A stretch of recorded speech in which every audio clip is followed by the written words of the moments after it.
So I think that's super important to start with. Today we're talking about the most common stigmas/stereotypes that come along with mental illnesses. Now, it's very popular for people to talk about mental health.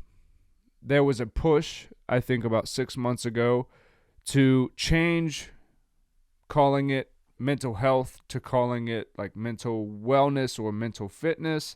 That didn't really catch on. And now the medical side of things that's trying to recognize mental illnesses as far as law enforcement goes and actually intertwine people who challenge with mental illnesses into the regular community and get these people healthy again and not make them castaways. So I think it is important that maybe we do make a distinction. I don't think it's something that we need to start a war over, where you can't say mental health, you can only say mental illness, you can't say, let's not do that. That's not important. But we're talking about mental illnesses, so things like anxiety, depression, schizophrenia, bipolar disorder, the whole spectrum. These are illnesses in your brain, right? If your brain was healthy, so if you were at full mental health, this is why all these things are intertwined. Full mental health, and that means we wouldn't necessarily be struggling with the things we are. And this is where I want to get into it. So the stigmas of anxiety. Let's just start with that one. It's a common one. We hear it a lot. I have anxiety.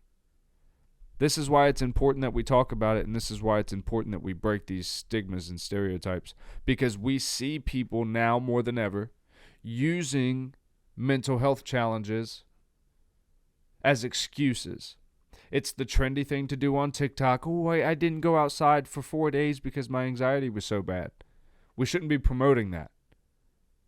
That's not something to promote as funny or trendy or nothing. We should, unless you're giving the resolve to how you got out of that situation, you can acknowledge that you're there. There's no problem being relatable. But we don't want to continue this narrative that it's okay to do these things because we have anxiety.